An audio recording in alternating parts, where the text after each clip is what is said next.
Médication et spiritualité. Est-ce qu'on peut prendre un antidépresseur ou un médicament puis rester sur un chemin spirituel? Il y a tellement de peurs liées à la médication. Aujourd'hui, on va prendre le temps de répondre à tes questions. Bienvenue au podcast de la magie du pouvoir mental. Nous sommes Maude et Marjorie, deux magiciennes et créatrices du système de la magie du pouvoir mental.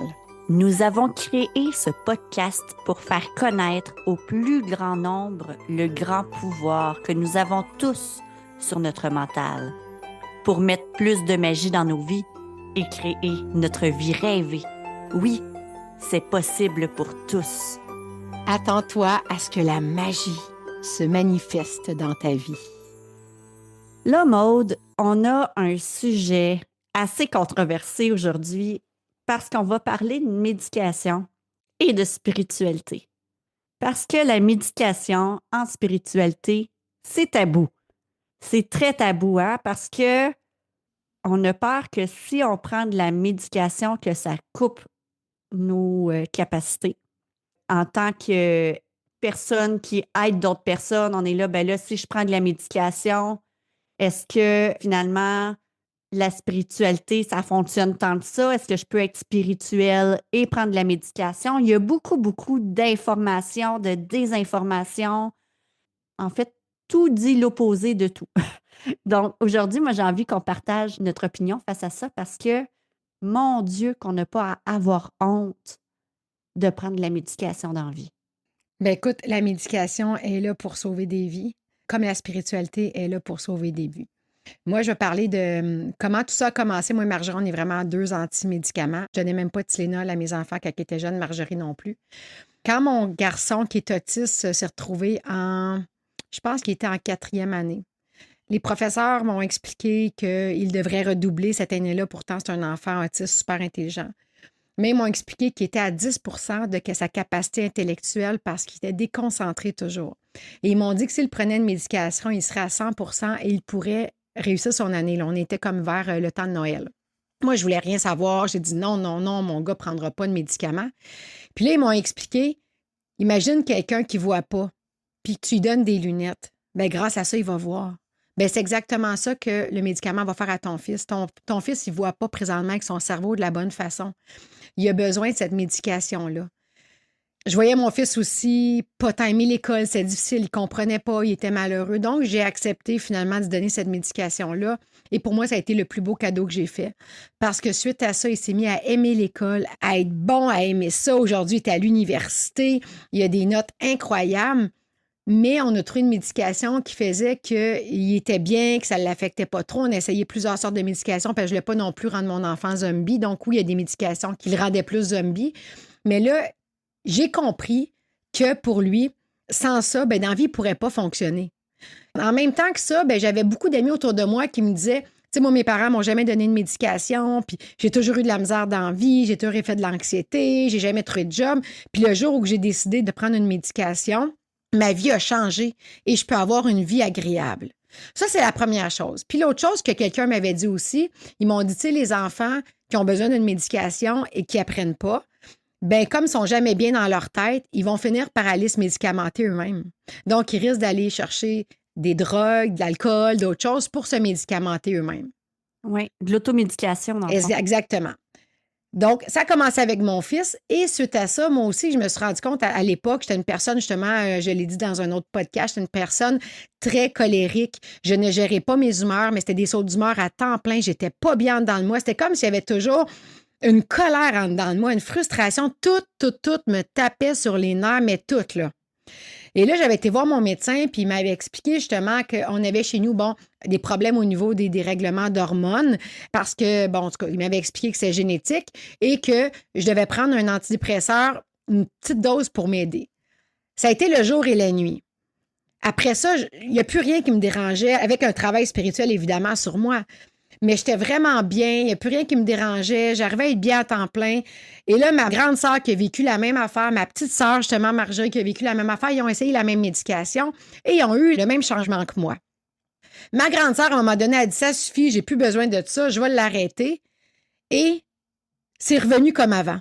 Donc, elle s'est rendue compte que, ben oui, on a besoin de ça chez nous parce qu'on a cette problématique-là. Puis Marjorie, avant de prendre ce médicament-là, ben, elle était rendue à prendre de la drogue. Elle était rendue à prendre de l'alcool. Parce que justement, c'est ça qui serait arrivé de toute façon. Elle était plus bien dans sa tête. Elle vivait trop d'anxiété. Donc, le pot, la drogue, la calmait. Alors, Marjorie a pris la même médication que moi. Ça l'a aidé beaucoup à travers aussi son cheminement spirituel. Puis Marjorie, je vais te laisser expliquer dernièrement que tu as voulu toi aussi dire non, j'ai plus besoin. Parce qu'on se fait dire par plein de monde autour de nous, vous êtes des gens spirituels, vous n'avez pas besoin de ça, donc il faut arrêter ça. Et Marjorie a dit, ben moi, j'arrête, Maud, je suis capable, je veux plus en prendre. Oui, je veux plus en prendre. Parce que pour moi, à ce moment-là, je me voyais un peu comme imposteur d'enseigner de la spiritualité, d'aider les gens, puis en même temps de prendre une médication. Je me sentais imposteur dans mon rôle. Comment je peux aider les gens à grandir spirituellement, à être heureux, si moi, pour me stabiliser puis avoir une certaine base, j'ai besoin d'une médication. J'ai essayé d'arrêter à 2 reprises dans les dernières années et les 2 fois, après 6 mois, en fait, après que le médicament ne fait vraiment plus effet, je tombe. Et là, je me... T'es tombée pas à peu près, t'étais en larmes, à terre, plus En capable de petite boule, travailler. tu sais, vraiment comme si tout le travail spirituel que j'avais fait fonctionnait plus. Puis là, ça m'a amené, Maude, à me questionner justement, puis tout le monde qui nous écoute, sur c'est quoi une pilule, en fait. Comme Maude a dit, c'est une paire de lunettes. Il y a des gens qui en ont besoin pour un court laps de temps, il y en a qui n'en auront jamais de besoin, puis il y en a qui vont en avoir de besoin toute leur vie. Peut-être que je fais partie des gens qui vont avoir besoin d'une médication toute sa vie. Puis j'apprends à l'accepter parce que ça m'a fait prendre conscience que, tu sais, je veux dire, on n'aurait pas inventé la pénicilline, là, puis certains vaccins dans le passé. Il y a plein de maladies qui existeraient encore sur la planète. Tout est une création de la source. Donc, si le divin peut parler à travers une prière, à travers une méditation, à travers un mantra, pourquoi il ne pourrait pas parler à travers une molécule? Pourquoi il ne pourrait pas parler à travers une médication qui a été créée à la base pour aider? Puis là, je ne suis pas en train de dire que tout le monde doit prendre de la médication, le loin de là. Mais chaque être humain est unique. Chaque personne a des spécificités, puis à un certain moment, a peut-être besoin d'un petit coup de pouce. Les gens qui s'entêtent, qui ont tout fait dans la vie, là. Tu sais, je pense entre autres à une personne qu'on a accompagnée dernièrement, que ça l'allait plus dans sa vie, là. Ça marchait plus. Elle était en dépression. Puis elle avait besoin d'un petit coup de pouce chimique. Puis au moment où elle a pris ce petit coup de pouce chimique-là, c'est poche, là. Mais tous les enseignements qu'on lui avait donnés, là, elle a été capable de les appliquer, de les mettre en action. Puis ça s'est mis à fonctionner. Parce qu'à un moment donné, quand tu as un débalancement intérieur, tu sais, c'est une maladie, là. Tu sais, à un moment donné, c'est un problème. Comme quand on ne voit pas bien, si finalement, pour apprendre à lire, j'ai besoin de lunettes, j'ai beau essayer d'apprendre les lettres, de les voir, de les décoder, si je ne vois pas, je ne peux pas. Je ne peux pas lire. Bien, c'est la même affaire pour la médication. Donc là, je ne suis pas en train de dire à personne qui a besoin de prendre une médication. Je suis en train de dire que parfois, certaines personnes en ont besoin. Puis moi, depuis que j'ai fait la paix avec ça, est-ce que je vais la prendre toute ma vie? Je ne sais pas. Mais ce que je sais, c'est qu'aujourd'hui, j'en ai encore de besoin. J'en ai de besoin parce que sinon, mon corps ne produit pas ce qu'il a de besoin. Puis, tu sais, j'ai essayé des changements d'alimentation. J'ai tout fait. J'ai suivi une naturopathe qui m'avait dit que c'était lié à mon alimentation, un autre qui m'avait dit que c'était parce que je faisais pas assez d'exercice physique. J'ai tout essayé. Puis, à un moment donné, ben c'est quoi qui est le mieux? Prendre cette médication-là, puis être capable de guider les gens, de les inspirer, de les aider, puis d'être authentique aussi là-dedans. Ben oui, je suis Marjorie Despatie, j'ai 39 ans et j'ai besoin d'une médication pour enseigner dans le domaine spirituel. Et voilà. Et ça fait partie de la vie et j'en suis fière. Arrêtons de se cacher. Arrêtons de se voiler la face. Pour certaines personnes, on en a besoin. Puis c'est OK. C'est correct. Puis si Marjorie, je regarde rapidement, puis je suis pas gênée de le dire, on dit toujours que 70 à 90 des maladies, puis j'en suis la preuve, des maladies qui viennent de problématiques. Oui, j'avais des problématiques de cou et tout, et grâce à la spiritualité, à ma façon de vivre, j'ai tout changé. Mais il y a Ouais. des choses, il y a un pourcentage qui a une génétique. Dans notre famille, il y a beaucoup de gens qui prennent des antidépresseurs, puis ceux qui n'en prennent pas, ben ils sont tombés dans l'alcool puis la drogue. C'est dommage, mais c'est ça notre famille. Puis je suis pas gênée de le dire, on a une famille comme ça. Autant Ben du oui. côté de ma mère que du côté de mon père. Mon père était toxicomane, ma mère était alcoolique, elle l'est plus aujourd'hui. Mais on a eu d'autres membres dans notre famille qui sont tombés dans l'alcool ou dans la drogue pour ne pas prendre de médication. On en a plein, là. Je connais pas un membre de notre famille qui n'a pas passé par là. Et nous, moi et Marjorie, ben, on a décidé de prendre la médication qui fait que pour nous, c'est sain. On n'a pas recours à la drogue. On prend un verre de vin la fin de semaine puis on n'en a pas besoin de plus. Pour nous, c'est équilibré. Puis mon médecin, ce qu'il me disait, il dit, tu sais, Maude, c'est une petite dose, là. C'est tout petit. Ça change rien, même si tu prends ça pour le reste de ta vie. Tu sais, puis j'avais un médecin, je veux dire, qui était quand même rendu à 65 ans, puis il avait fait son métier. Puis même quand j'allaitais, je ne buvais pas. Moi, c'était toujours zéro, zéro d'alcool. Puis à un moment donné, tu sais, j'ai dit, je ne bois pas d'alcool. Puis là, j'étais stressée et tout. Il dit, tu sais, Maude, il dit, si un soir, tu as envie de prendre une coupe de vin, là, il dit, c'est une goutte qui va aller dans ton lait dans une coupe de vin. Tu sais, il dit, c'est toujours une question de perception. Si tu as envie de prendre ton café le matin parce qu'il te fait du bien, t'es mieux d'avoir un café que d'être stressé toute la journée ou fatigué. Tu sais, à un moment donné, je suis pas en train de parler d'intoxiquer un enfant, mais c'est toujours de trouver la perception là-dedans. Puis on parle d'un médecin qui faisait Ouais. ça depuis 40 ans, puis il me disait, le monde veut tout se priver. Nous, on est tous nés avec des parents, je veux dire, il y avait de la cigarette, de l'alcool et tout ça. Je dis pas que c'est correct. Tu sais, on est quand même la génération très en santé, très fort. On a mangé de la boucane. Tu sais, on s'entend. Tout est une question de perception. Donc, des fois, c'est pire de dire, moi, je prends rien, mais je suis pas bien, ou de dire, ben, je prends quelque chose, puis juste le fait que je sais que je prends ça, ça vient de Il y a m'apaiser. même un effet placebo. Puis, Oui, tu sais, Maude, que je sois pro-médicament ou contre médicament, pro ci ou contre ça reste qu'à un moment donné, on est dans des dogmes. On est dans je jette le bébé avec l'eau du bain. OK? Quand c'est tout ou rien, on est en train de diaboliser, de sacraliser certains outils qui sont disponibles pour nous aider. L'important, c'est pas d'être pour ou contre, c'est de faire des choix en conscience. Puis d'arrêter de penser que tout est mauvais ou tout est bon. C'est d'avoir un gros bon sens, puis un esprit critique dans tout ça, sans penser que tout est bon ou tout est mauvais. Parce que quand on est dans le tout est bon ou tout est mauvais, puis je suis pas en train de dire que les gens doivent manger de la viande ou pas de viande, là, c'est pas ça, mais si je dis, hey, moi, je suis contre les médicaments, je prends aucun médicament, ben, je suis en train de nourrir un dogme. Je suis en train de nourrir une croyance limitante, une croyance qui m'encarcane dans une pensée. Puis je pense que l'important quand on est dans la spiritualité, c'est de ramener ça dans un cadre humain, inclusif et compatissant, puis de voir qu'il y a un petit peu de beau, puis un petit peu de bon dans tout. Il n'y a rien de noir, il n'y a rien de blanc. c'est qu'est-ce qu'on en fait et c'est la perception de ça. Puis j'ai juste envie de ramener, on parle beaucoup de l'argent qui est une énergie. Bien, les médicaments aussi, c'est une énergie parce que tout est énergie. Donc, rappelons-nous que tout est énergie et que c'est à nous de décider de quelle énergie je veux me nourrir, mais c'est toujours, moi, je parle toujours de zones grises en vie. Parce qu'il y a toujours des zones grises. L'argent, c'est encore une fois, on a le droit à l'abondance, mais si tu décides de la prendre contre le monde, ben, t'en fais pas bon escient. Mais si je prends l'argent pour aider les gens, wow! Moi, c'est ça que je fais, puis j'en ai de l'abondance, j'en manque pas, mais j'aide et je donne.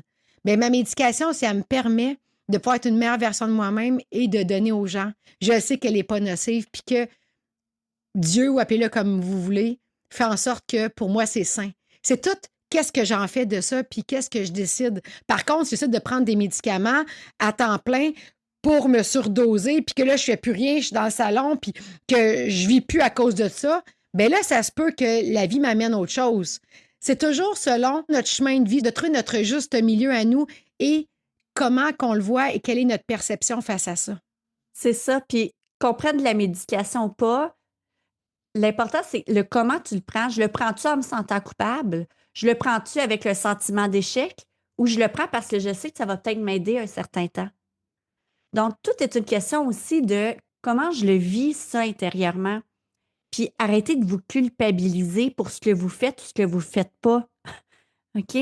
Moi, quand j'ai recommencé à prendre mes médications, là, après que j'ai arrêté, j'avais peur que ça nuise à mes capacités de canalisation, à mes capacités de connexion avec le divin. J'avais très peur que ça vienne brouiller les cartes. Hey, quelle croyance limitante que de penser ça. Que parce que je prends une pilule qui m'aide à stabiliser mon anxiété, pour ma part, puis ça fait pas tout le travail, hein, je vous le garantis. Je travaille en titi sur moi pour me sentir en paix. Ça fait juste apaiser la surdose, si on veut, de stress que je peux vivre. Comment je pourrais penser que quelque chose qui m'aide à être en paix peut brouiller les cartes alors que quand je la prends pas, je suis juste plus là. Je suis juste plus à l'écoute de mon intérieur. Donc, l'important là, dans tout ça, c'est juste de trouver votre équilibre, votre zone grise à vous, puis arrêtez de tout mettre dans le même panier, que tout est bon ou tout est mal. Mm. Parce qu'à la base, tout ça a été créé pour aider l'humain. Puis oui, il y a probablement une surmédication, puis il y en a qui en prennent probablement qui n'en ont pas de besoin. Mais il y en a aussi qui en auraient de besoin puis qui n'en prennent pas, par exemple. Parce qu'ils sont contre, parce qu'ils ne sont pas d'accord. Fait que moi, je veux juste ouvrir les œillères à, c'est ça, tout n'est pas mal, tout n'est pas bon. Tout est une question de choix et de pourquoi je fais ce choix-là. Puis croyez-moi, ça coupe pas les perceptions parce qu'on a tous nos dons, ça n'a absolument rien changé. Marjorie Canalé, je fais des lectures d'âme. On a tous des capacités très grandes. Puis moi, je veux juste ramener, avant de terminer, il y a 1 an, quand mon fils a fait une tentative de suicide, bien, la médication lui a sauvé la vie carrément parce qu'il ne voyait plus le goût de vivre. Il était en grande dépression. Il a pris une médication et avec les formations que je lui ai données, aujourd'hui, c'est plus le même petit garçon du tout. Il m'a même dit dernièrement, maman, j'ai envie d'arrêter ma médication. J'ai dit, si tu le sens que tu es correct, si tu es assez fort, tu peux l'arrêter. Mais si tu ressens que ça veut retomber, tu peux la recommencer. Mais ça a été son petit coup de pouce parce que sans ça, je ne sais pas ce qu'il aurait fait. Parce que ça a été une première tentative, puis la deuxième fois, il s'est retrouvé sur le toit de l'école à vouloir sauter, puis là, il m'a dit, maman, j'ai besoin d'aide. Et c'est là qu'on est allé chercher la médication. Et s'il n'avait pas pris ça, moi, j'aurais pas pu continuer à travailler non plus parce que Dieu seul sait ce qui serait arrivé. Donc, ce médicament-là a sauvé la vie à mon fils, a sauvé probablement, moi aussi, une partie de ma vie et mon travail et l'entreprise. Donc, vous comprenez que à travers ça, ben oui, je l'ai aidé dans l'accompagnement spirituel, j'ai donné des outils, je l'ai aidé parce que un ne va pas sans l'autre aussi, là. C'est ça qu'on dit. Ça va avec. La médication, c'est bien, ça vient aider. Combien de gens dans nos formations qui ont pris des antidépresseurs parce qu'ils étaient en burn-out et grâce à la formation, ben là, ils ont complètement pu s'en sortir. Puis il y en a qui ont réussi à arrêter la médication. Donc, la médication et la spiritualité peuvent faire bon ménage ensemble. Et encore une fois, on n'est pas médecin, hein? C'est important, on vous le dit. C'est à vous d'aller consulter, aller voir qu'est-ce qui est bon pour vous.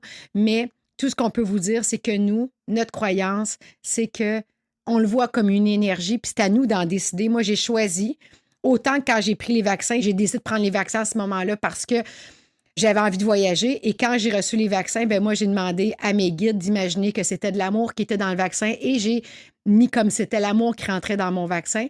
Et ma médication, pareil, quand je la prends, j'imagine toujours que c'est quelque chose de très bon pour ma santé, qui est très bon. Donc, moi, j'ai choisi que ce que je prenais, on peut magnétiser, on peut changer les choses, on peut mettre l'intention qu'on veut. Donc, moi, mon intention, c'est que chaque fois que je prends ma médication, c'est quelque chose de merveilleux pour moi.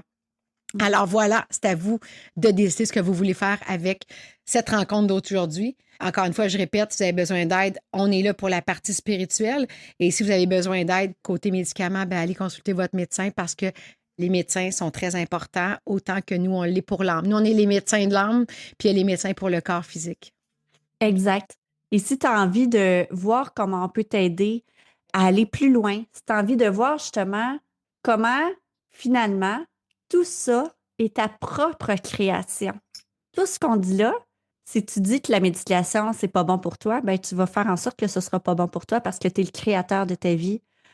Ben, on a un merveilleux week-end virtuel, la magie du créateur, qui est un week-end virtuel de 2 jours, 100% en ligne, pour t'aider justement à redevenir le créateur, l'acteur principal, le scénariste de ta vie. Alors, tu as juste à aller voir, à cliquer sur le lien du créateur et ça va être un merveilleux week-end pour reprendre les rênes de ta vie. Tout à fait. Il y a une phrase justement qui dit, je vais la lire parce que je trouve ça tellement beau, cette phrase-là. À chaque fois que je la lis, je trouve ça magnifique. Si tu déranges des gens, c'est probablement parce que tu as cessé de jouer ton rôle dans leur théâtre. Donc, c'est exactement ça ce qu'on va faire dans notre week-end virtuel créateur, c'est que tu vas arrêter de jouer le rôle principal dans le théâtre des autres parce que tu vas être l'acteur principal de ton propre théâtre. Et il est Exact. temps que tu le sois parce que la vie n'attend que ça de toi. Voilà. Alors, reprends ton propre rôle et bonne continuité d'écriture de ta vie. On À t'aime. bientôt. Bye.